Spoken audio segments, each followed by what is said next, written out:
They know its face. Stay here. I'll be back. They know its mission. But there's one thing they don't know. This time, there are two. Terminator 2. Da-dun, dun, da-dun. Da-dun, dun, da-dun. Da-dun, dun, da-dun. Terminator 2. Those are the actual lyrics, by the way. Oh, I thought we were going to do the whole thing. No. Sorry. That's I don't want to get copyright strike. Even if we just do the melody, they'll get us. Parody law. Yeah, but I don't think it's a melody to go da-dun, dun, da-dun. So. Certainly is a parody, though. So I think we're clear. It's an interpolation. All right. It's a cover. Terminator 2. Yeah. We talked about a bad album, but now we decided to end our misery and talk about a good movie instead. So Terminator 2 Judgment Day, otherwise known as T2. T2. Yes, and from 1991. Little known film. Little independent film. Yep. No, of course I'm being ironic because it's the sequel to an independent film, even though it has like more than 10 times the budget of the first one. You want to hear something funny about Terminator 2, Greg? Sure. So when I was a young lad, I happened upon Terminator 2. Okay, I was probably about maybe 5 or 6, and somehow, let's chalk it up to bad parenting. A copy of this movie ended up in my hands, and I watched it. You said you were 6 years old? Yeah, around then, possibly even 5, somewhere in that. So you were time younger frame. than John Connor is supposed to be. I was younger than John Connor. Okay. So I watched the movie, and I was blown away. This instantly became my favorite movie as a baby, and an obsession with Terminator kind of began at that point. And I kid you not, it probably was maybe 3 years after this point in time that I became aware that there was a Terminator 1. And it's not even a joke. Yeah. Well, I think I first saw the first Terminator when I was doing a summer in high school. I might have talked about it on the podcast before, where I was obsessed with just watching movies. So I was like, well, I don't like going outside. So instead, I'm going to go to Blockbuster and use Netflix and stuff to watch all these movies I have on my watch list. And I think I got 55 movies in the span of a summer. Wow. And the first Terminator was one of them. And maybe the second one, but that might have come later. But the first one, I remember thinking I was just I think I was more into the Sarah Connor, Kyle Reese stuff than the monster. But I think it is just because the special effects were so rudimentary that maybe it wasn't. It was kind of like when you see Jaws when you're not a little kid and you're like, oh, so maybe that colored it. But I do remember thinking that the concept was cool, just sending a robot back in time to kill the mother of the oppositional war leader, because it was a robots versus machines. A machines versus man war in the future. And John Connor is the, general of the resistance. And so they send back the T-800, played by Arnold Schwarzenegger, to kill Sarah Connor, played by Linda Hamilton. That's the first movie. Linda Hamilton's character and Kyle Reese have sex, and she's pregnant by the end of the film, but she crushes the first Terminator in, I think, some hydraulic press in a factory somewhere, and she says, "You're terminated, fucker." Yep. And so the guy's arm is still, the machine's arm is still outside. That doesn't get crushed, so that survives. And I guess they fish the memory chip out of the thing's head. And then 7 years later comes Terminator 2.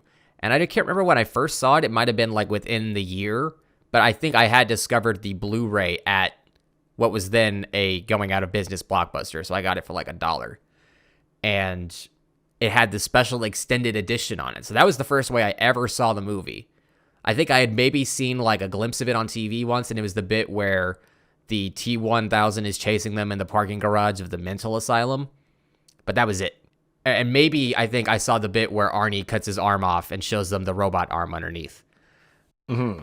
But other than that, I didn't know what I was in for. And I was just blown away by the scale of it and just the there's just something about this movie that I think this is going to go back to the point you made, the story you told about being a 6-year-old, which is that there's just something about the way that this movie is told that transcends nationalities. Like, you don't even really need to speak English to understand the plot of this movie. I mean, Arnold barely does. You could just watch the action and completely understand what's happening throughout all of it. So I think it is just because it is so, like, I don't know what the word is, like, blunt and just simple and straightforward, that you're able to follow what's happening. And because so much of it is told visually, it just works. Yeah, absolutely. I mean, like, it's nonstop action. It doesn't stop ever. So it's like, minus a few character lulls, which are necessary in any movie. But a little bit, yeah. We got to stress, this is, you and I both consider this to probably be the best, if not one of the best action films ever made. Absolutely. I would consider it to be the best action movie of all time. It's perfect. Everything about it works. There's bits of it that are like, beefy and just like made for meatheads to enjoy, but there's absolutely layers. Especially like after the Miles Dyson confrontation, the movie just becomes like a turn off your brain. But it's so good at the same time. It's fantastic. Like, it's phenomenal. Like the scope of the action is something that you'll never ever see again. And because the action is so well executed, you don't need to use your brain. It does the thinking for you, but in a good way. Like, 100%. Just the concept of two silent men, one chasing the other, and like being super strong and just doing stuff like flying helicopters under bridges and flipping over trucks and blowing up and just all this crazy stunt work. It's just a perfect lightning in a bottle. And I call it that because this movie can't work without the first one existing. It doesn't just work in a vacuum. Like, I go back in time and tell 6-year-old me that, because I was convinced this was a standalone movie, and it worked fine. At least need the context of like Sarah Connor and Kyle Reese and all that. Like, you can kind of pick up on it from context in the movie, I guess, but like, so that's actually an interesting point. There are moments in this movie that, if you haven't seen the first one, don't have the same like effect. Well, it's funny because, like, when I was a kid, I guess I would have seen like the regular cut, so I didn't get like that little bit that they added in with Kyle Reese in the hospital with Sarah Connor. Oh, that's true. I forget that's a deleted scene. Yeah, so I wouldn't have known of Kyle Reese, but I think that it didn't really matter, because it was like, I still, even as like a little kid, I still was like, okay, her son will grow up to become the John Connor guy that we saw in the beginning of the movie, who's like the leader of the resistance. And then, like, it almost didn't really matter that I didn't know that there was this like kind of weird like time warp thing where like his own dad was the guy that he sent. It's like, and to be fair, I mean, the movie is structured so perfectly that it doesn't need to really do any more than that to like give you the backstory to the first one. Like, I think I might have said that you have to see the first one to see this one. I don't think that's necessarily true,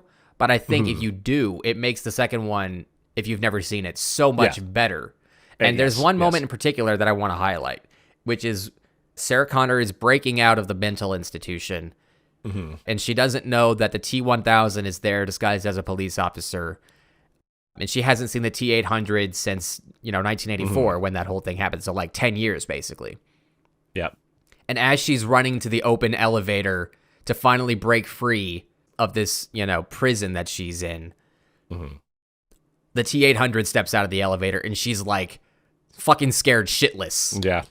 It's so good. She starts running away, and John has to be like, he's here to help. But there's a moment even earlier in the film when John Connor is at the arcade, and at this point, you think that in the prologue, they said they sent 2 Terminators back in time. So your brain is thinking, oh, they sent back 2 evil Terminators to both kill John Connor at the same time.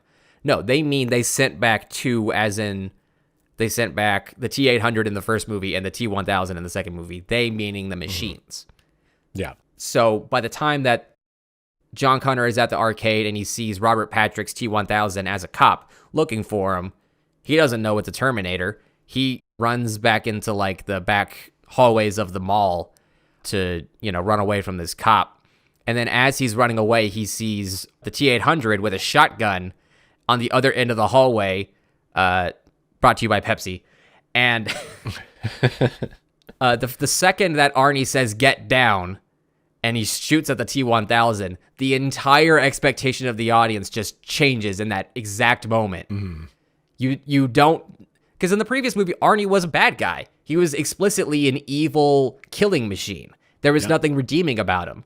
And then the second that he says get down and he starts shooting at the T-1000, immediately you know what's going down. You know that they sent a good Terminator and that he's here to protect John Connor without them even having to say it.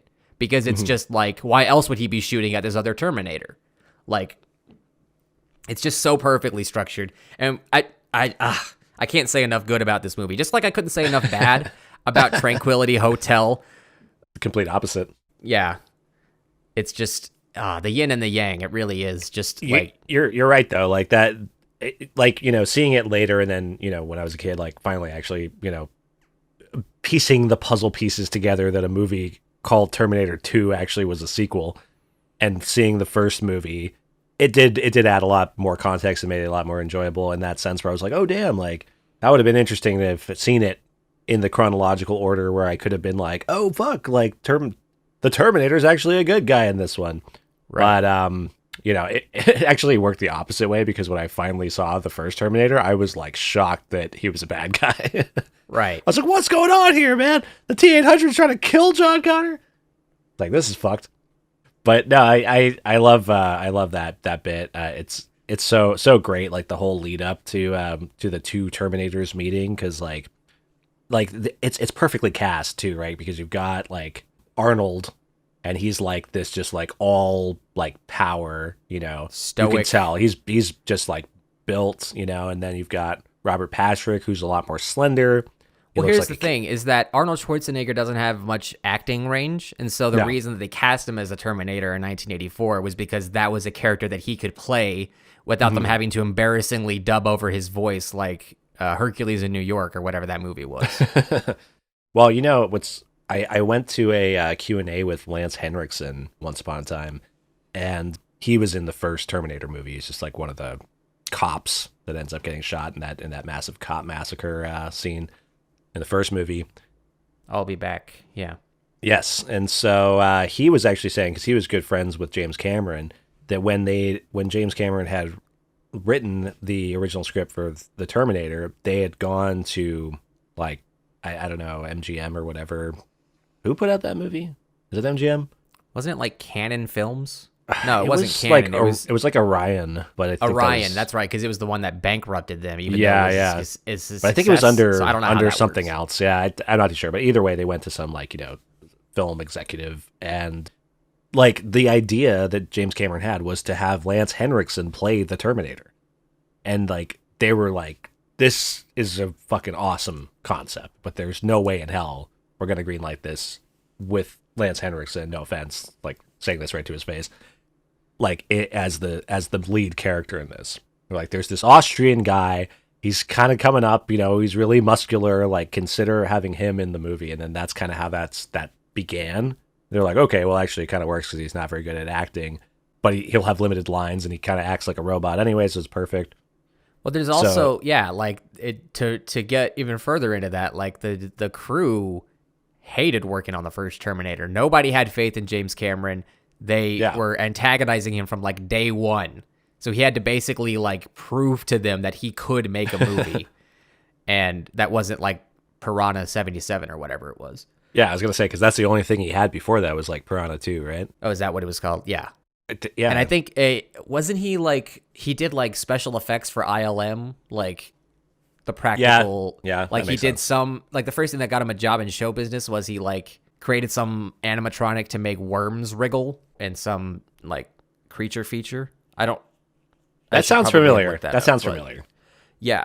We won't fact check that. Was that James Cameron or was that David Fincher? I don't know. It's somebody. The point is, he's always been a clever fella, and he pulled it off. And so by the time that they got to like Aliens and Terminator 2, he had enough clout to be like, this is my fucking movie. We're doing what I say. And he kept that going to this day, basically. That like amount of power as a filmmaker. Mm-hmm. For better, for worse. So that by the time you get to Terminator 2, It goes from a $6 million movie to a $90 million movie, which I think this was like the most expensive movie ever in 1991. Oh, for sure. But Not I mean, adjusted for inflation, of course. They used every dollar that went towards that movie in the right way. Like it is a spectacular. Like it's insane. I mean, it looks great. Like it's got incredible cinematography just throughout the entire thing, and like the visual effects were like groundbreaking at the time, and I think they still hold up over 30 years later, specifically because of what the T-1000 is, which is a 100%. liquid puddle of metal. Yeah. So it's the smartest thing to do. If it's it just looks like, okay, low poly and shiny and like, unrendered, that's what it is. That's what he is. 100%. It's the smartest thing they could have gone with the technological, abilities at the time. So it's super smart. God. And the cleverness of just using identical twins when you need the same actor to appear in the same shot, instead of doing a split screen or rotoscoping or anything like that. Just let's cast a guy that's got a twin brother that looks exactly like him. And then they do the same thing in the third act with Linda fucking Hamilton. Yeah, like she has a twin sister that we just had a twin didn't know sister about. the whole time. Yeah, it's insane. And so when they had two Sarah Connors in the same shot, it's Linda Hamilton and her twin. It's not. There's no camera trickery. It's just like that has to have been something that they were like, okay, we have access to this. Let's find out a creative way to do this in the script. And the way they do it is perfect. You're just like, if you didn't know that they were identical twins, you would have just thought that they had the same actor on screen. Mm-hmm. And in today's day and age, like people probably wouldn't even think past the idea of like, oh, that's just that's how you sell a movie. Hey, Tom Hardy's playing two twin brothers in this movie. Yeah, but you just be like, oh, that's a simple editing effect or something like that. Like no one would think in this day and age, like, oh, how the fuck would you do that? Like, oh, you would have to. It wasn't just this character actor that we got to play this security guard. It was also the lead fucking actress. Exactly. It's wild. Yeah, but it's crazy, and that's not even impressive. the craziest thing they did on the production of this movie. No, it just gets crazier and crazier. Like everything that they blew up actual buildings, they blew up actual like helicopters, vehicles. The amount of vehicles that get absolutely demolished. And and the combination of miniatures and full-sized stuff like that. Like there's only a few spots where you can really tell if you're looking for it. But then others, I'm like, did they crash that fucking helicopter into the back of that police van? For real? They totally... Did they actually do that? Like, I think that helicopter stuff is all real, right? As far as, like, maybe... I know the flying parts were, but I don't... Yeah. What municipality would be like, yeah, you can blow up a helicopter on our bridge. That's fine. Hey, it's James Cameron. He was like, here, I know, $1 million bucks. What are they going to... Are they going to repair the fucking concrete? I don't know. I don't know. I mean, we can sit here and praise this movie all day, but I did take some nitpicky notes if I can share them, and it mostly has to do with time travel, grandfather paradox stuff. So you can feel free to ignore it. But this was the first time watching the movie where I was like, wait, why didn't they do this or this? So why didn't they send another Terminator back to 1984 after the T-800 failed? Why did they wait till 1995? Like, because they didn't know about the results until it was too late. They're already in the future. It just automatically changes the timeline, and then they can be like, oh, well, it didn't work. Let's try it again. Just go back to 1984 again. Kill a pregnant Sarah Connor. If it automatically changes the timeline, then how's Kyle Reese still there? Because he was still born in the future, which is another question I had, which is who the fuck are Kyle Reese's parents? Where at what point in the timeline, like, okay, why didn't they send a Terminator back like 20 years to kill Kyle Reese instead of, 50 years? Or like 40 years or whatever. I mean, these are good questions. If they know that he's part of the plot, and if you at some point have to know, like, did they just not know who John Connor's dad is? Wouldn't they have known that the Terminator killed Kyle? Did they not know what happened in 1984? They have to have, because they know it didn't work. See, this is the thing. Like, there's a line in the movie that I think Sarah Connor says where it's like, you could go crazy thinking about all this stuff, which is his version of being, don't think about it. It's his version of saying don't think about it too much, but it's such a fantastic, like, I often, sorry, kind of like sidetrack whatever point you were about to make there, Greg, but I tell people all the time, like, Terminator is almost like a gold standard for me when it comes to filmmaking, because there's so many movies where you'll watch it, in the theater or at home or whatever, and you've got this bubble of time where you're kind of coexisting with the movie. But then the movie ends, and then you get back to your regular life, and maybe you talk about the movie a little bit. But because of this, like, fucking time travel, like, this paradox upon paradox thing that goes on with the Terminator timeline, like, it gives food for so much afterthought that I'm like, these are the best kind of movies, because the movie experience doesn't end when the credits roll. It, like, basically just begins, because now you've got this entire conversation that you're going to have with your friends. Like, well, hang on, how does this make sense? It's like when you get to the end of The Hateful Eight and you're like, I have nothing to say. They explained every single detail of the plot and wrapped it up. Yeah. Exactly. Well, it's done. That's okay. We're done here. But no, Terminator continues onwards past the movie, and you can, a movie that's what, like 30, 40 years old at this point? I guess 30 years old. Yeah. And we're still wondering about these things that are not even explicitly said in the film. Like, how much do the machines know? I think I have a more cynical approach to this, which is time travel is inherently a contradiction because it is physically not possible to achieve. It breaks the laws of physics and time and like everything.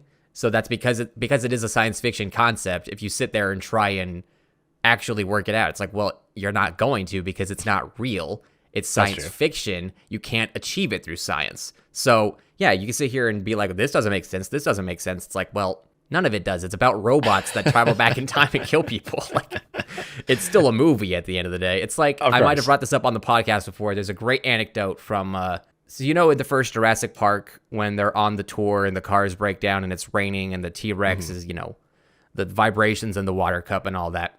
Yeah.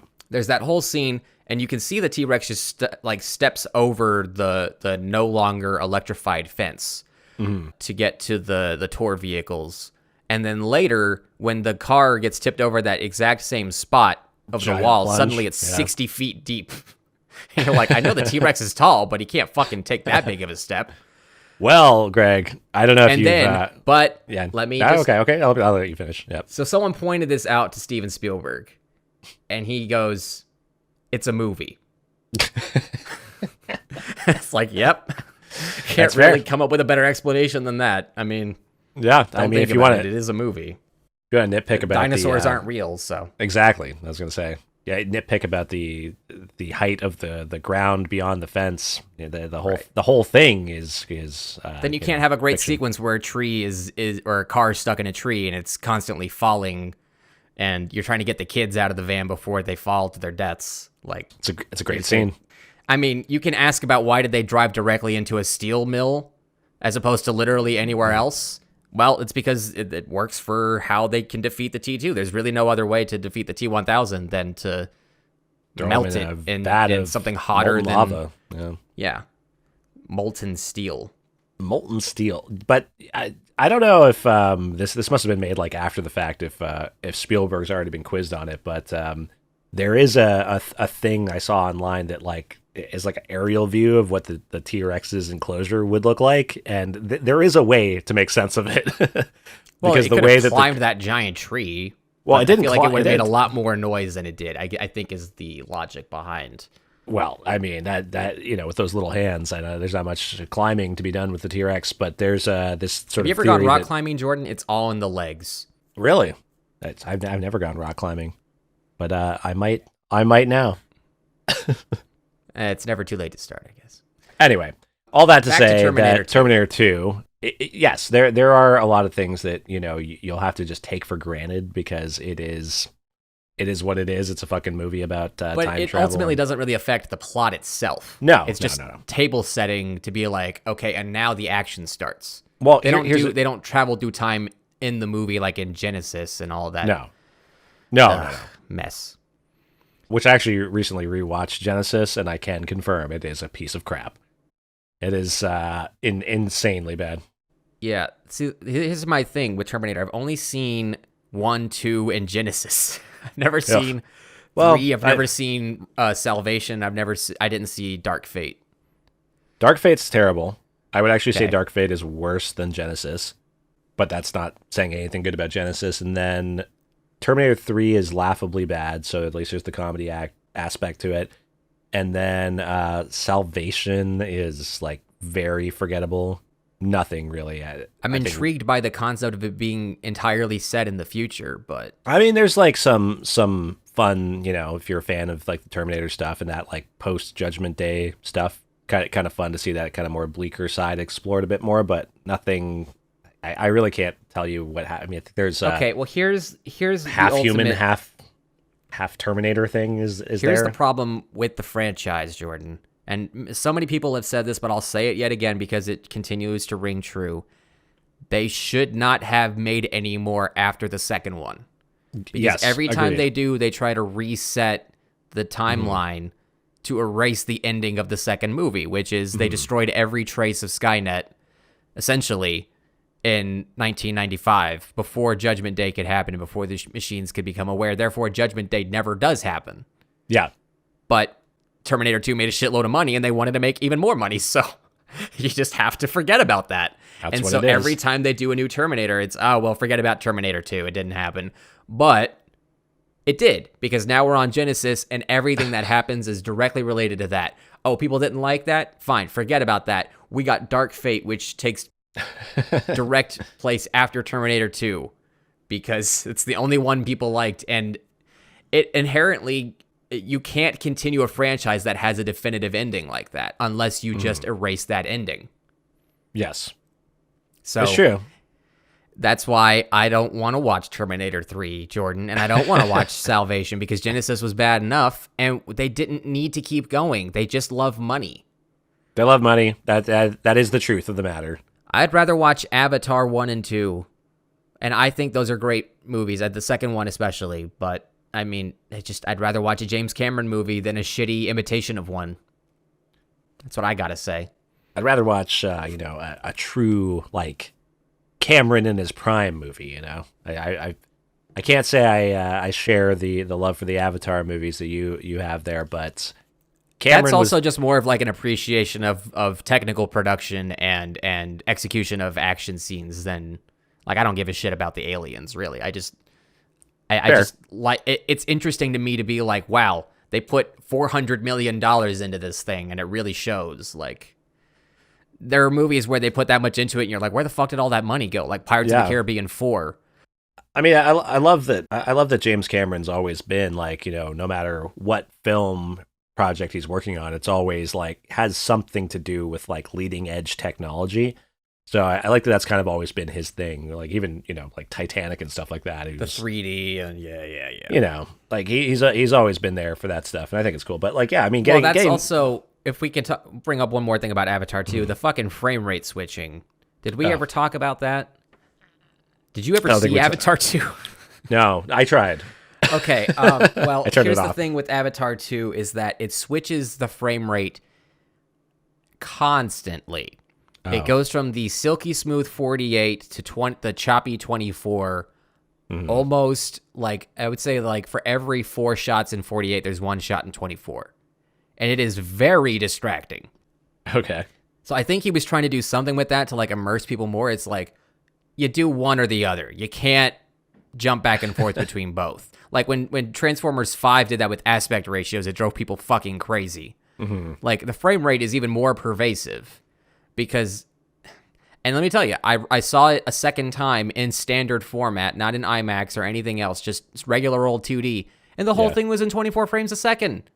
I'm like, why the fuck couldn't the whole thing just be like that? Or the whole thing be 48? Like, so James Cameron, obviously, he loves himself, and he loves being able to push the boundaries of cinema, but sometimes it doesn't always work. However, in Terminator 2, It worked. I don't think there's anything that doesn't work. And I'm including the scenes in the special extended edition that were cut out of the theatrical version because I think there's stuff in there that should have survived. And it's kind of, and I'll talk about the one scene that I think should have stayed in, which is, okay, so they escape from the mental institution and it's Arnie, Terminator, Sarah Connor, and John Connor in a car and they stop at this like abandoned like gas station garage business, wherever they are.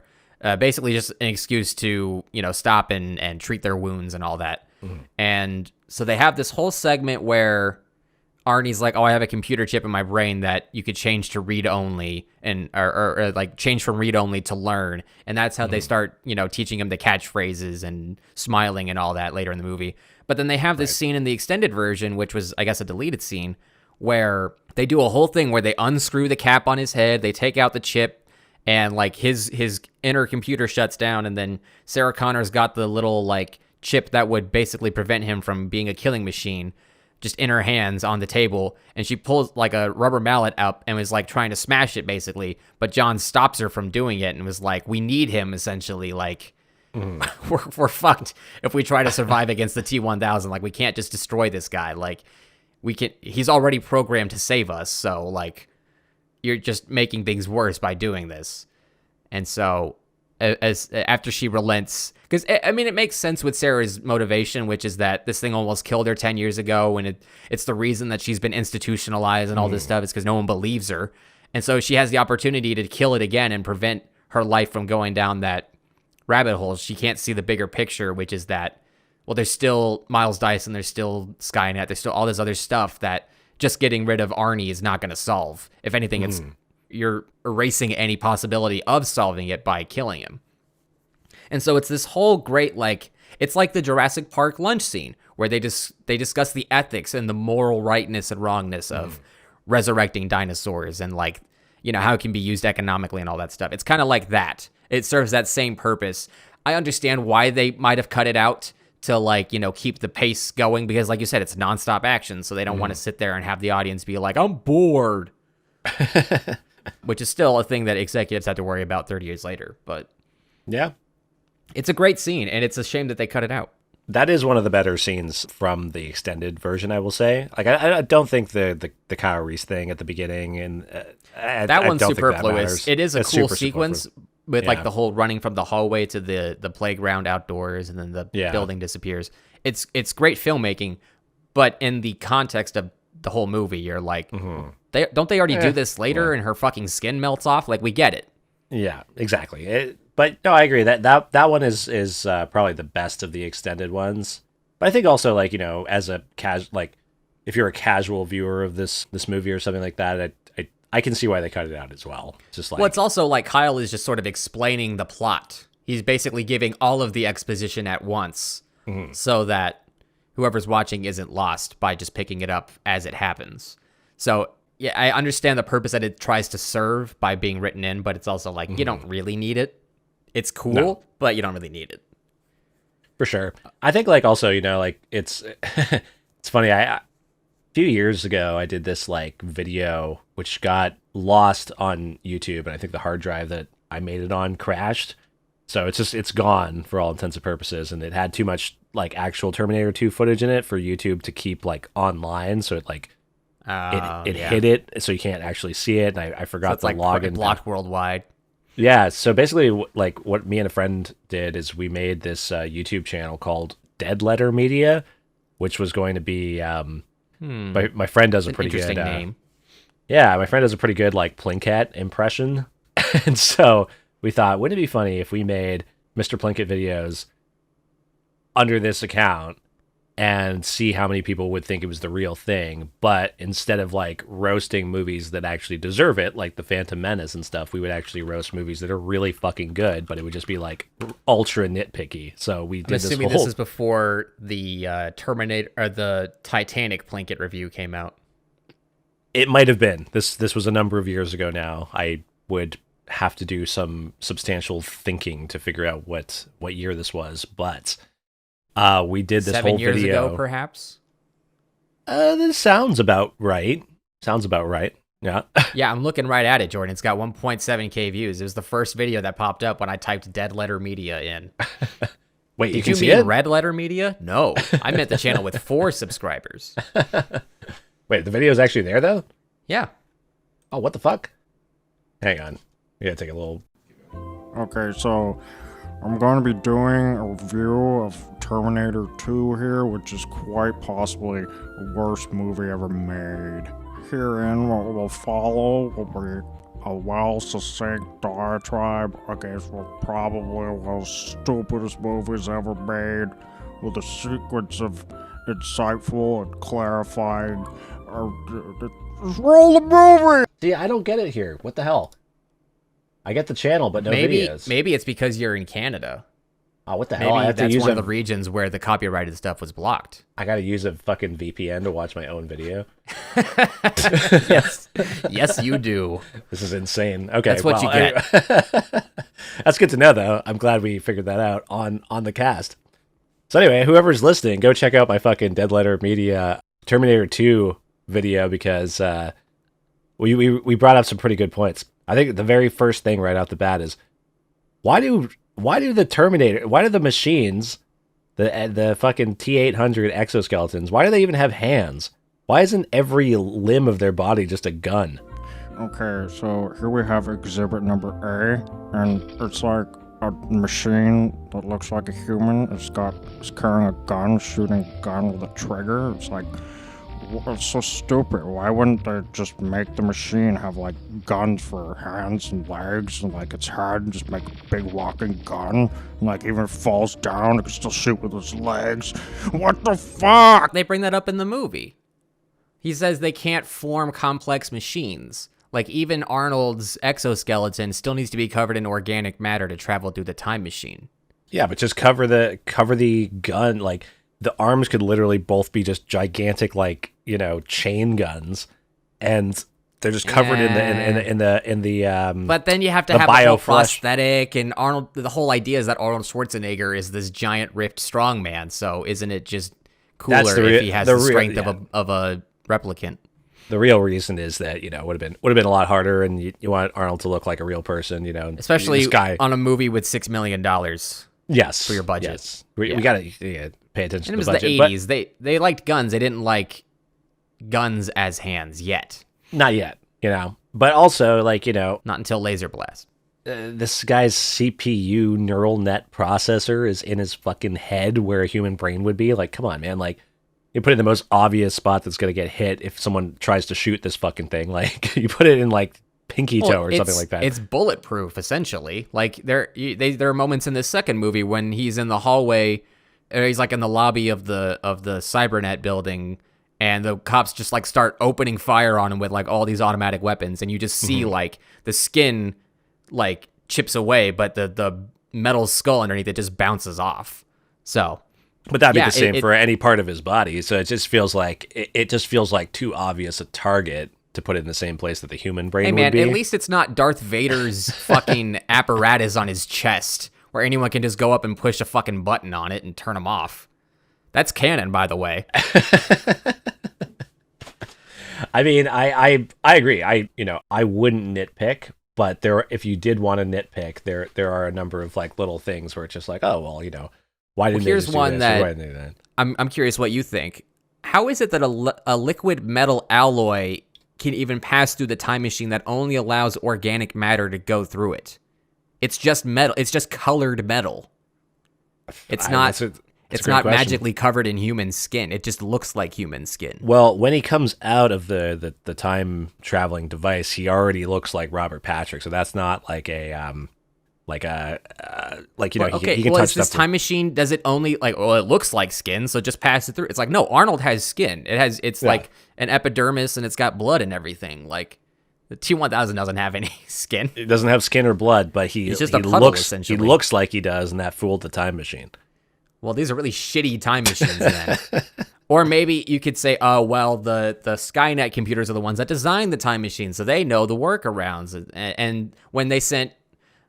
Well, then that doesn't even make any sense, because the first one they sent Arnold back, and the time machines get better in the future? Yeah, they learned from the first time around. They're like, hey, hang on. Like, that's all they learned, apparently. They said, you know what? If this guy, the T-1000, was squished by a hydraulic press, it wouldn't matter because he's fucking liquid metal. They worked it all out after that. They're like, fuck. And they're not just going to have molten steel or anything lying around. No. There's no way that they would.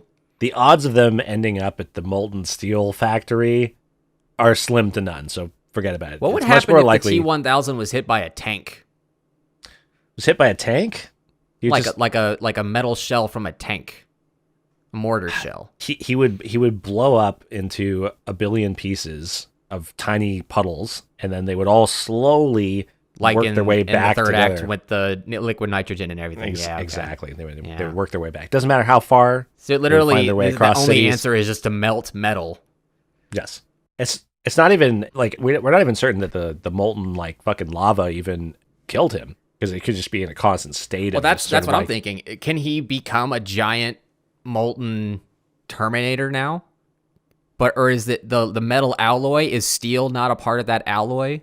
I think if they ever stop that vat of like the molten steel from like bubbling, I think that they'll have a problem on their hands, because I think he could technically reform after that, but they just got to keep that vat going for eternity, because it's just going to keep him jumbled in the mix, you know. It's also a movie, so let's not worry about it too much. You know, one of the things that I discovered when I did that Dead Letter Media episode is, and some people will say this is a conspiracy theory, and I'm okay with them saying that. But right before, in one of the most epic scenes of the movie, I will say, and there are a lot of epic scenes, where John Connor is getting chased by the T-1000 in this like fucking giant transport truck. Well, yeah, it's like a big rig. Yeah, it's unhinged, and so the T-800 grabs John Connor, throws him on the back of his motorcycle, and then they go under this bridge, this like, you know, it's like a sewage drain. Like a sewage drain. It's like a thing. reservoir. It's like the LA reservoir. Yeah. And like right before they go under this bridge, it's just a little too short for the dimensions of the truck, the T-1000. 1 second before that, it shows a clip of like from the perspective of the T-1000 going, just about to hit it. And you know what it says, Greg? It says, What does it say? Caution, 9/11. That's what it says. Because the bridge is 9 feet and 11 inches. But we all know what happened later in the world, you know? Is this an actual conspiracy theory? Like, were there people like, look, Terminator 2? He knew, man. How do you know? Caution, 9/11. How did the Simpsons know? It's not like 911 was already a phone number or anything. Also, why is that even there? Why is that sign there? Are they expecting big rigs to be driving through the LA reservoir? And they might be too tall. I don't know. What would be passing? I do love the cartoony logic of that. He drives it. It doesn't get stuck. It keeps going. It slices the top clean off. And then he just pushes out the windshield. He pushes out the window. He ducks down. Even though he didn't really have to duck down because he's liquid metal. He could have just let himself get hit. And also, I love that the first time that he crashes the big rig through like the wall into the reservoir to chase John Connor. Mm-hmm. In the Blu-ray version, you can clearly see that it's a rubber dummy in the cabin of the truck that is just like flailing around when it makes the impact. And then the second they cut back to the Terminator, it's just Robert Patrick again. You're like, well, in the 90s, they probably wouldn't have seen that. And if they did, they were more like, holy shit, he just crashed a truck through a cement barrier. Yeah, it's not the main focus on that. But it is kind of funny that they have all this continuity with the truck getting destroyed. And it's like, what about that rubber dummy? Well, what about the guy who's just not Arnold at all riding the motorcycle? There's like so many shots, in particular, like a shot that's full focus on Arnold, like jumping the fucking like. Well, okay, if we're going to nitpick that, there's also a 5'1" stuntman with an Edward Furlong wig on. So, yes. I mean, and he's like 30 years old. Yeah. You can tell this guy I got to say, that scene, I love the like rotating of the shotgun in one hand to reload it. How does that make any sense? Arnold said that he tore the skin off his finger from doing that so many times. Oh, really? It looks so fucking cool. It's the coolest thing of all time. I don't know any gun that operates in this way. It had to be that very specific, like, I think they said they had to find that very specific shotgun in order to do that stunt. It's the coolest thing. Which, can we go back to the scene at the bar with the bikers? Because I want to talk about how perfectly structured this movie is. Like, you've got your prologue in the future, nuclear war, caused this. Here's back in 1995. The first thing you see is Arnold shows up. And then the next thing you see after that is the T-1000. But when Arnold's whole sequence is not interrupted by anything else. So he shows up, he goes to this biker bar nude, they try to assault him, which, by the way, burning a cigar on a nude man, that's assault, okay? That bike guy had what was coming to him. 100%. And I did love the poetic justice of him Getting burning a burned. guy with a cigar Yeah. and then getting burned on the fucking grill of the bar. It's so good. That took me a while to pick up on. I love how real that scene is too, because it's like he lands on it and there's a beat before he realizes that he's getting burned on the grill. It's Yeah. like he lands on it and then he's like, you hear the sizzle and then like the like literal like smoke coming out And of even his after hands. all of that, he still tries to shoot Arnold. Yeah. And then immediately he goes, all right, take it. Yeah. Take the motorcycle. Take him. And then I think the coolest scene in the movie, of any movie, is the next scene where Bad to the Bone is playing. And Arnold goes outside with the costume on. He starts out the motorcycle. Yeah. The bartender comes out with his shotgun. And he's like, I can't let you take the guy's bike. And Arnold not only takes the shotgun, but he somehow perfectly, I guess he uses retinal scanner. He knows that there are sunglasses in the guy's pocket that he pulls out and just puts on and then drives away. And you're like, that's the coolest fucking scene in any movie ever. I mean, So good. has anyone ever topped that? I don't think so. It is the rule of cool personified in one scene. Like, It certainly is. I mean, I'm not even into like the biker culture thing, but just like the combination of all of it, like Arnold being as muscular as he is, the stoic nature of his performance, and just the way that the events play out. It's like they were just, I don't know what fueled this movie, if it was just pure creative genius or cocaine or what have you. It could be a combination of the two, but All of the whatever above. they were smoking when they made this movie, I want some of that. That's all I'm saying. This movie, I mean, it's hard to contain this in an hour-long podcast because, I mean, almost every scene is worth like gushing over. I think though, like as kind of like a legacy film, you know, I think Terminator 2, its influence on action cinema is one of those things that's like rippled, you know, forward into the future, and it has become, I think, a gold standard. Even though today's Absolutely. action films, you know, technologically are going to follow a different format because there's no there's no chance of any other movie in the history of time blowing up as much real shit as they blew up in Terminator 2. It would make Especially no sense. not okay. We got to talk about the helicopter under the bridge, because I Yeah. remember that being a very specific point of contention where like the camera crew protested shooting that scene. They said, we will not film this. We don't feel safe doing it. And James Cameron, in his big ego brain, said, I'll do it. So that shot was filmed by James Cameron on the camera truck because they just didn't want to be responsible for, you know, the death of a helicopter pilot. But it worked.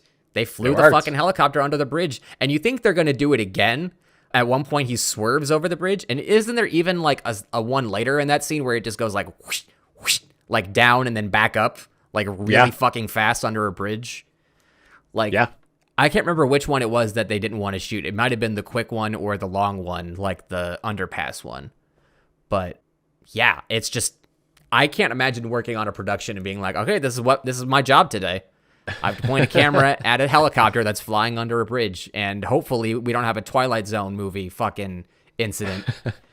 You know, the helicopter pilot that did it is a madman. James Cameron is a madman. Jerry Bruckheimer is a madman. I don't think he's even involved in this, but I feel like it's worth pointing out. It is worth pointing out. I mean, God bless these madmen, because it's such an amazing sequence.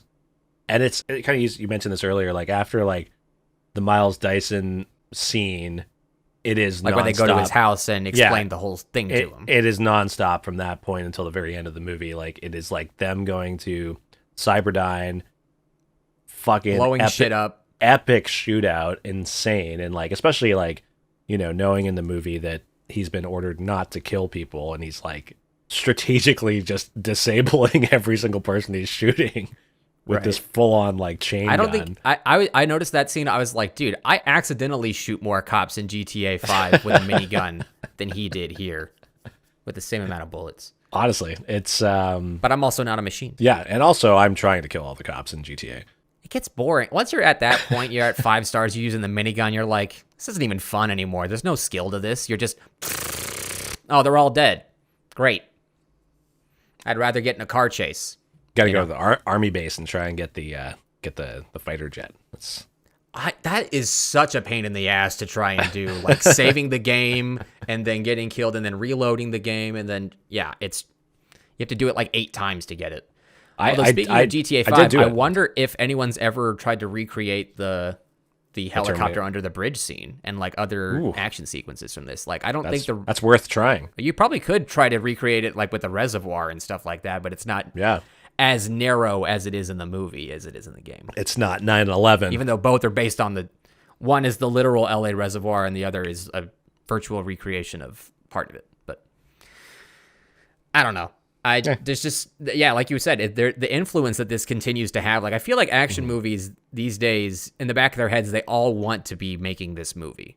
Oh yeah, for sure. Most of them don't succeed, but it's an action spectacle that transcends genre limitations. Yeah, like, this is just a movie that if someone was like, I want to study, like, filmmaking, I'd be like, watch Terminator 2. Like, watch The Graduate, sure, but then watch Terminator 2. Like, fuck Honestly. The French Connection. This is a movie, like, The French Connection has a 10-minute chase scene. This entire movie is that chase scene from The French Connection. Totally. No, I agree. I would be like, if I ran a film school, I'd be like, listen, guys, today we're not watching Citizen Kane. We're watching Terminator 2. I think my first film course I ever took did play the Bad to the Bone scene as an example of great filmmaking. I have a distinct memory of that. It's pretty awesome. Yeah. Can we talk about the cast in this movie? Well, yeah. It's fucking it's perfect. Excellent. Like, every character is perfectly cast. Yeah. Even Edward Furlong, like, does a serviceable job. He does great. Because of He's perfect. Maybe James Cameron's direction. I don't know. But, like, most kid actors don't deliver as good of a performance as he did.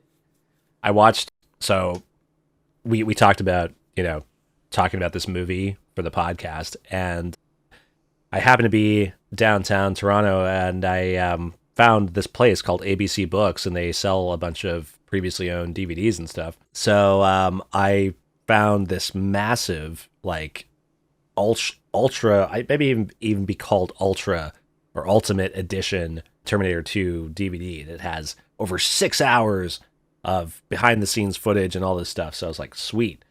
Got it for like $5 and watched some of the special features on there. There was one with little Edward Furlong.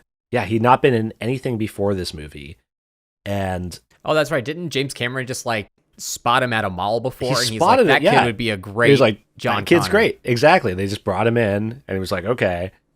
And it was so funny because like He fucked his entire life up. he fucked his entire life up. But the one thing I can remember from like the special features, like the interview with Edward Furlong, he was just like, he's very much like the character of John Connor. And he's like, man, like, so I had a pretty good time on set. Everyone was really cool. Like Arnold's really cool, and Jim Cameron's a really cool guy too, know, and everyone gave him a big hug and stuff like that. And I thought about hugging him too, but he's a dude, so like I thought, nah. He's a 10-year-old kid in the 90s. What are you gonna do? I know. It's like this is funny. This is it is the Jake Lloyd effect where being in a movie this big, it fucks just up your entire everyone life. Yeah. can point and criticize you. Even if the movie is, lasts the test of time. I mean, shit, where the fuck is he nowadays, In a ditch somewhere. Oh, come on. He's still alive. Oh, no, he's alive. He's just in the ditch. Oh, he's just hanging out. Yeah, it's where he hangs out. He's like a human worm now. Yeah. I saw a picture of him recently, and I think that description is pretty apt. Well, it's a shame because I don't know. Was there ever like a Me Too thing with Eddie Furlong? Did someone like take advantage of him, or was it literally just that his career didn't take off and he just spiraled into drugs and stuff, but there was no like abuse aspect to it? Honestly, I don't have any idea. I think the picture I painted in my own head was that he, experienced stardom at a pretty early age, and then he was in movies that dealt with kind of more like American History X. Exactly. So some pretty darker fucking things, and even like one of the best comedies of all time, Detroit Rock City. It's almost like you can see this character of like a party guy, emerging, and it's just like maybe when you're that young, it might be hard to kind of like separate the art from your regular life and You're getting a lot of money. Are you saying, is it like a Mark Hamill thing where people always saw him as Luke Skywalker or John Connor, or is it just more like no? I think he thought that he was going to become a much more successful actor because he did get some pretty notable roles, after Terminator. That's flawed thinking because, or maybe it is James Cameron's fault that he was like, yeah, you're going to be this big star, kid. You got what it takes. It's like, well, he wasn't an actor before you cast him. Like, you just happen to be a good enough of a director that you got a good performance out of him. Like, I'm not sitting here trying to say Edward Furlong's a shitty actor, but like, it's not like that was always his goal in life, No. At least up until he was 9. So when every kid wants to be an actor. Yes. And then they grow up and realize it sucks. Did you cry at the end of Terminator 2? I think the first time I got very choked up because it was sad that they all knew he had to sacrifice himself for the greater good, but they didn't want him to because they had become so close. So I don't think I outright cried, but I think I was just like, it was like, oh, that's fucking sad. Like, they beat the bad guy. Now they don't get to hang out anymore. But then you think about it, you're like, well, what the fuck is their life even going to be after this point? Like, they're both fugitives, essentially. Like, no one's going to believe them. No. They blew up a fucking multi-billion-dollar corporation's, like, headquarters. Like, a research facility. Like, they got to go they're south. Fucked, basically. They got to go to Mexico. They got to go back to... Did they go to Mexico initially? How close is Los Angeles to Mexico? Because it didn't seem like that far of a drive. Or were they just out in the California desert? It's actually shockingly close. Okay. Los Angeles and Mexico are not too far away. And if there are geography buffs listening to our show, you can correct me if I'm wrong, but I'm pretty sure I looked this up, and it's not that far away. So it is apparently it was close enough that even though Arnie and John Connor were like, oh man, mom left, she's gonna go do something, oh my gosh, she's gonna kill Miles Dyson, somehow they only show up like 5 minutes after she starts shooting him. Even though I'm sure more time passed between her leaving and them deciding to follow her. She made some detours, Yeah, it's a movie. She stopped and got some combos. She got a Taco Bell. And she was hungry. She was constantly running. You never see anyone eat in this movie, I don't think. No. Like, except for like the guy at the stoner scientist. He's like eating a bag of chips, I think. Or maybe I just imagined that he was because that's the archetype they were going for. That's another funny thing, that stoner scientist and Miles Dyson, when they first go into the Cyberdyne, they like enter the area that has like the chip and the arm, and everyone's wearing hazmat suits except for them. Oh, I thought you were going to say the line from that scene where he was like, he's asking all these questions about the Terminator arm, and he's like, you know what they told me when I asked all those questions? Don't ask. Right. That might just be James Cameron's way of saying like, don't fucking read into it. This is a dumb action movie for 13-year-olds. Don't. It was his way of saying it's a movie. Yeah. But no, yeah, that is funny. But no, I remember, I think that's in our Dead Letter Media thing too as well. It's like literally everyone is like head to toe full protective gear, and these guys just waltz in. Like, they've got the vaccine. What's the point? They've got the vaccine against the Skynet. Well, isn't the whole idea behind a hazmat suit? Yeah. That is silly, but you wouldn't have gotten to know them as characters, or at least Miles Dyson is a character. Like, I'm just a cool, happy-go-lucky guy who loves my family and writing computer code. Like, it's true. If he was wearing a hazmat suit, it wouldn't have sold that. No, you get to the scene where like she, is sniping the trying to snipe him. You're like, who the hell is this guy? Oh, was he the guy in the hazmat suit? That's true. Okay, that's another thing from the extended edition that they cut out. There's a whole scene where he's working on his project and his wife comes in and she's like, when are you going to have time for us, the family? And he's like, okay, kids, let's go to, the water park, the generic water park that doesn't exist.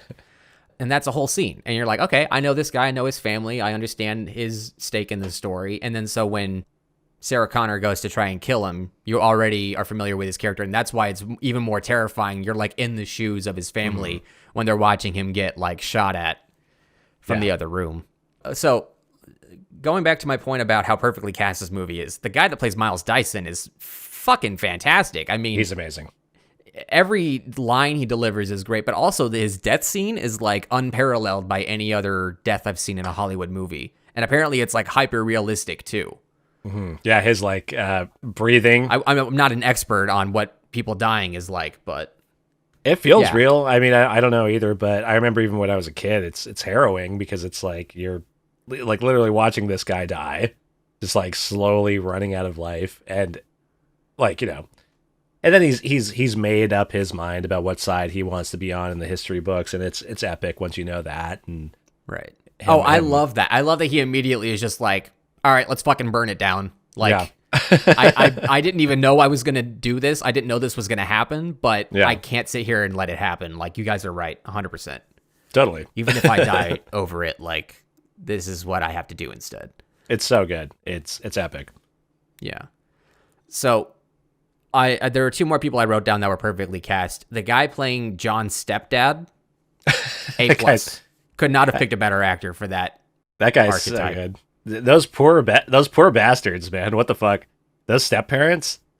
They got a kind of shitty kid. I mean, they were, you know, they were shitty parents too. Let's not pretend like they were fucking. They weren't like, kinda, okay, like well, I'll see you later, John. You have fun with your friends. Like, no, they both hated each other. Like, they did. But you do feel kind of bad at first when he says your foster parents are dead, but then you're like, yeah, you're like, it's like the Luke Skywalker thing. You're like, whatever.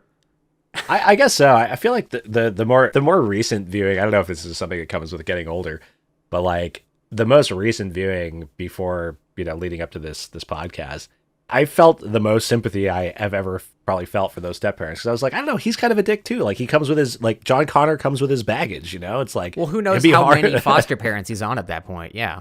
Well, it's true. And so it's like, you know, these guys, we don't know like how irritating this kid has been the entire time. You know, they're trying their thing, but maybe they've reached the end of their line. They didn't deserve to die. It deserves, especially not like that. Through the milk carton, Jesus. That's a great scene, though. It's so good. that's the dichotomy of this movie. Yeah, just like it's fucked up, but yeah, god damn, awesome, so cool. That's cinema. Yeah. And the last person I want to point out who was perfectly cast is Dr. Silverman. Oh yeah, Sarah Connor's doctor at the psych ward. Mm-hmm. Great actor. Yeah. He's like the perfect mix of like, I have the authority in this situation, and then the second danger arrives, he just turns into a sniffling coward. Like, it's great. Yeah, like I don't even know if I've seen that guy in anything else. Like, I feel like he just is that character. Yeah, every time I watch this movie, I'm like, where do I know that guy from? Oh, right, this. Because he's just such a memorable, like, just that you put the face to that character and it makes sense. Totally. There's a bit where they rob the ATM with the like PIN number decoder thing. Yeah. And after he's like, my mom was, you know, a crazy psycho that tried to blow up a computer factory. Come on, let's go spend some money. I was like, that's the slogan of the 1990s, isn't it? Come on, let's go spend some money. Go spend some money. Even if we don't have it. Let's go spend it on machines in an arcade. Which, by the way, RIP, those don't fucking exist anymore. At least they not around where I live. Nope. Hard to come by. Some movie theaters have a small version. Can't go to the Video Galleria anymore. Not anymore. A thing of the past. But I do love that meme that came out of that scene. I think you've probably seen it before, where it's like the friend of John Connor. It's like, this guy protected the future of humankind by instinctively lying to a cop. That's true. I haven't seen that, but that is 100% true. I love that his friend is immediately just like, nope, don't know him. And then walks over, hey, you need to get the fuck out of here. Yeah, exactly. I was like, that is the best friend ever. Best friend ever. It's like, fuck, cop. Like, yeah. Lie to this guy. And that scene, too, is great that as soon as the Terminator, the T-1000 sees where John is going, he just starts shoving kids over because they're in his way. Pushing them out of the way. Doesn't give a fuck. Yeah, because even the friend's like, yeah, I think he went that way, man. He just like shoves him to the side. Yeah. And then he disappears from the movie, which, you know what, gone. He served his purpose. And and then it goes into the Pepsi scene. Right. Pepsi. Where that guy brought to you by Pepsi. The guy who's downstairs, just a simple mall worker, gets the worst day of his life, just gets fucking shot at both sides by either Terminator. That's what he gets for holding a Pepsi can with the logo facing completely towards the camera. That's exactly. Karma. That's karma. He's a corporate whore, and he deserved to die. I wish there was a deleted scene where, like, we saw Arnold going to the flower shop first, and getting like the box of roses that would fit the gun. Yeah, that is kind of a silly thing. Like, it makes sense logically. You're like, well, if you just see a guy walking through a mall with a box of flowers, you're not going to really think twice about it. I mean, maybe if he looks like Arnold Schwarzenegger, you will. But, yeah. And then, have you ever heard the quote of Ridley Scott promoting Napoleon? Where he goes, "The special effects are amazing." I have not heard that. Well, that's what I wrote that down when I was watching that scene where the first time that they show the T-800 blowing holes in the T-1000's like liquid body. I'm just like, wow. I mean, you can kind of see where it goes from a regular shot to something that was printed optically with like a multi-layer printer. But I mean, it's still like just this. They perfectly sell that effect of like the liquid just going like the Wolverine self-healing concept.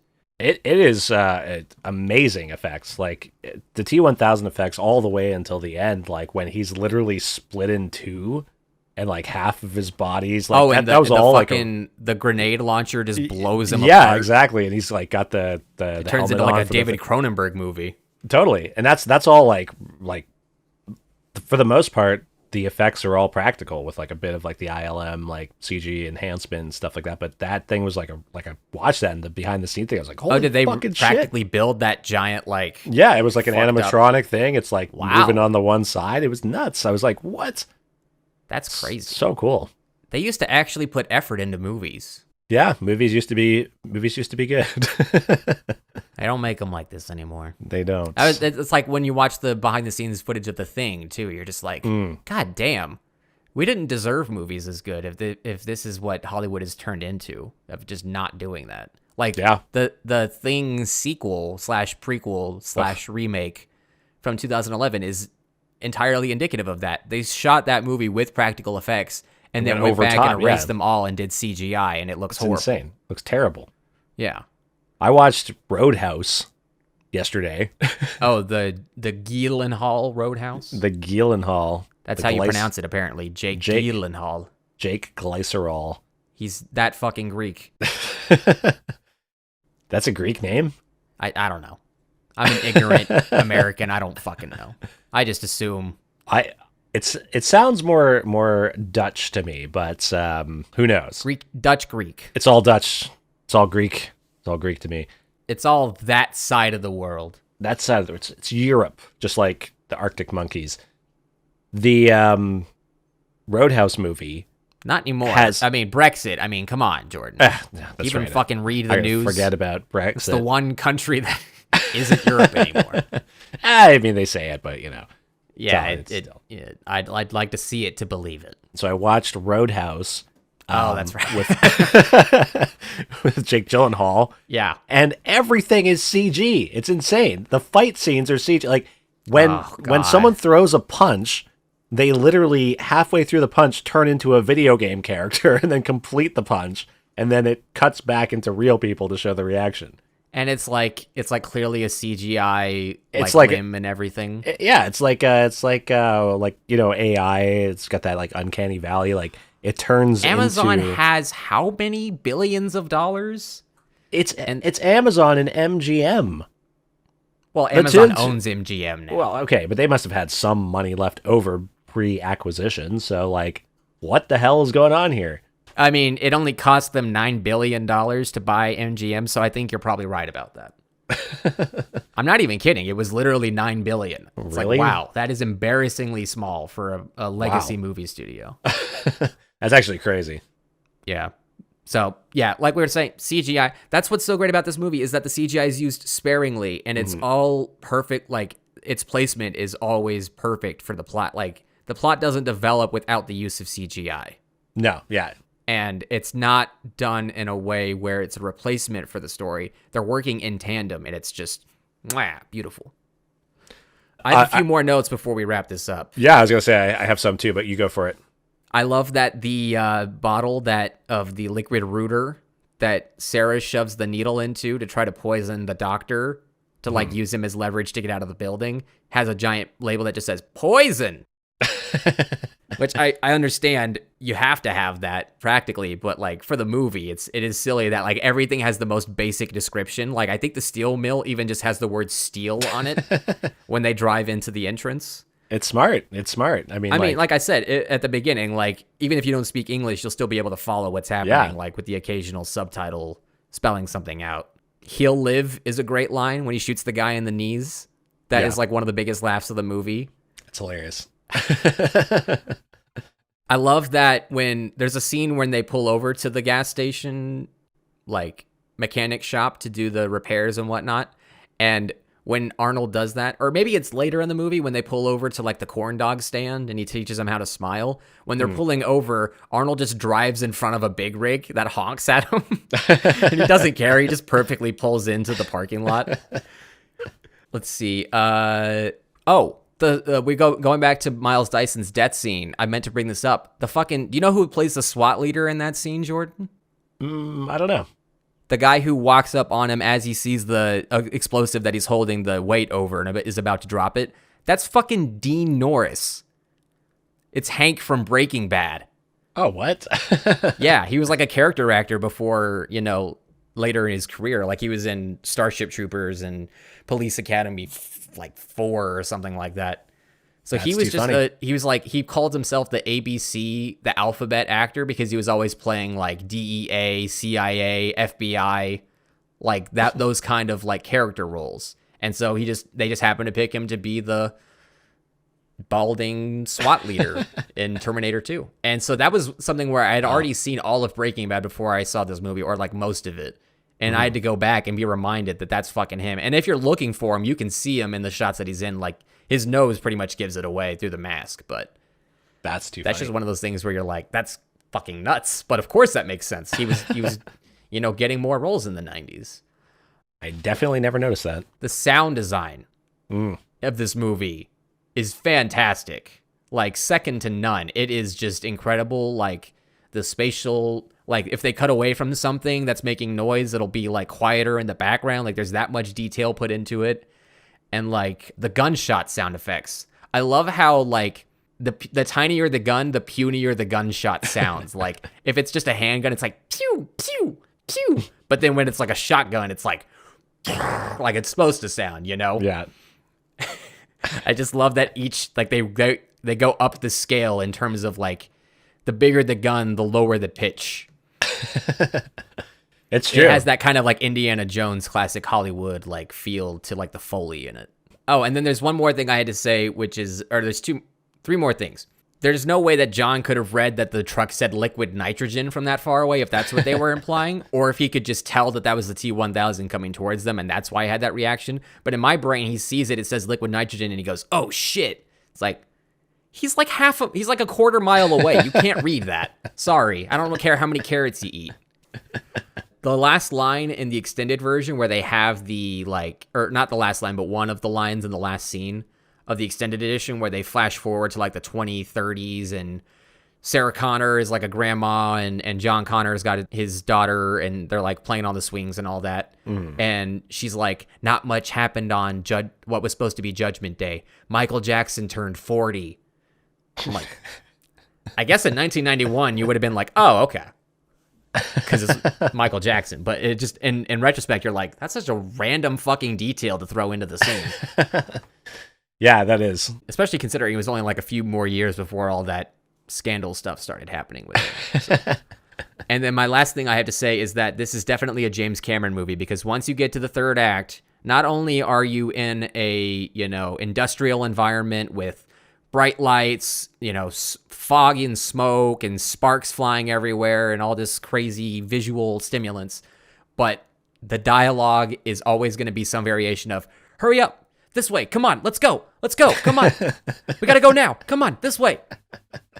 That's like, I think someone did a supercut of the third act of Titanic, and it's like a solid 2 minutes of, come on, this way, come on. Like, realistically, that is what you would say if you were constantly running from someone, but like, why do you need to put subtitles for that? It's like, we get it. We know what they're saying. Like, no, let's stay here for a minute. That's actually hilarious. That's pretty funny. Like I said, we can nitpick this movie, but there's really no reason to. It's fun to because there's really not that many things you can nitpick with this movie. So when you can find something like that to, take the piss out of, it's all in good fun. We love this movie. I love this movie. I don't want to put words in your mouth, but there you go. I love this movie. I love it. I would not change a thing. I wouldn't change a thing. Even with my nitpicks, I wouldn't change a single thing about this movie. The one thing I wanted to end on, at least from my perspective here, is that we've talked a lot about how exciting and spectacular this movie is when it comes to like stunts and explosions and stuff like that. But it's also a very compelling narrative as well, which I think is what is makes the movie for me, because it's an action movie that keeps you thoroughly entertained with the action pieces, but those themes, I guess I did kind of touch on this earlier about things that you would kind of maybe take home with you after it, like the themes of fate and free will and like the nature of humanity, and also like where we're kind of headed in a technological way that is becoming way too fucking true these days. No fate but what we make for ourselves. Exactly.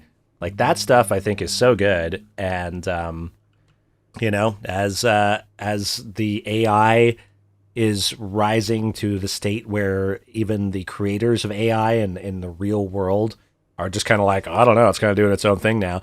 You gotta look back at movies like this and be like, son of a bitch. It was all there, man. Caution, 9/11. Hindsight 2020. Hindsight 9/11. Yeah, but I mean, if anything, they've just shown that machines are only really good at doing like one thing, and that seems to be killing people and not making Hollywood movies. So I think we're safe. This could be, we can lose a few people to robots if it means, Dune Part 3 has no AI in it. Well, Dune Part 3 will be AI because the Skynet fucking Terminators will kill everyone, and all that's left they'll just be making Dune 3 for themselves. You're like sitting. Well, we already missed the 2019 Judgment Day, so it's like that fucking Revelations cult. They're just gonna have to keep coming up with a new date for the Judgment Day to happen if they want us to. Well, that's because thanks to the actions taken by Sarah and John Connor in the early 90s, that's why we were able to skirt that date. But But that's the fucked up part. Why does it get reset if they just erase the possibility of it happening? Is it just a Skynet is inevitable no matter what you do?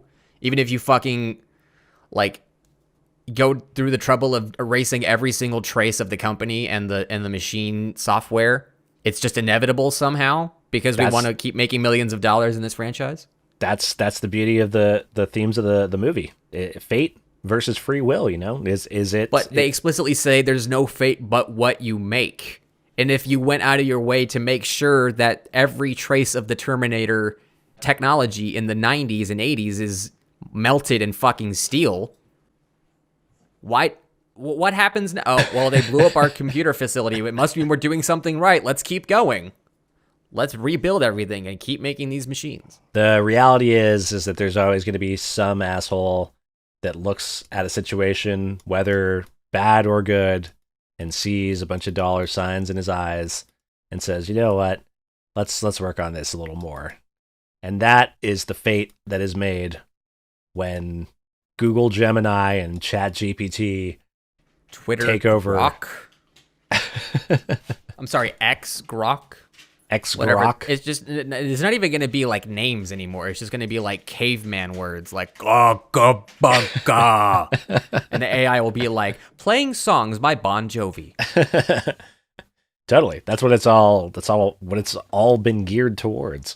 And then eventually it will take over. I would much rather prefer the WALL-E future. I'll be honest. Where we're all just overweight and in pods just floating around.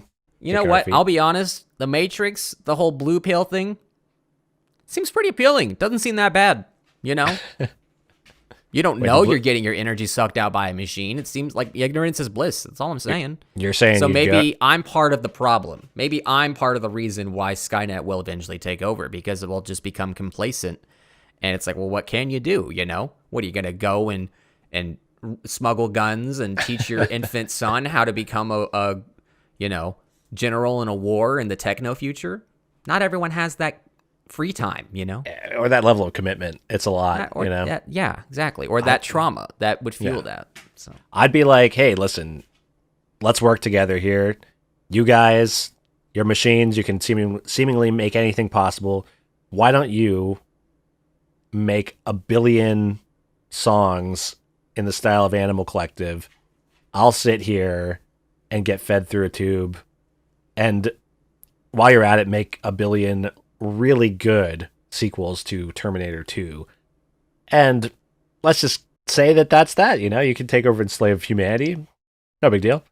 As long as I get my media. Unfortunately, I don't think anyone on this planet is capable of making a good Terminator movie other than James Cameron. And he seems to have zero interest in doing that ever again.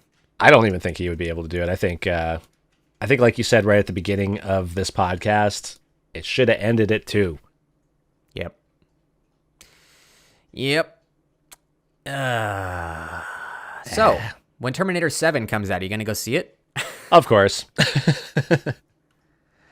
No question. Don't ask questions, just consume product and then get excited for next product.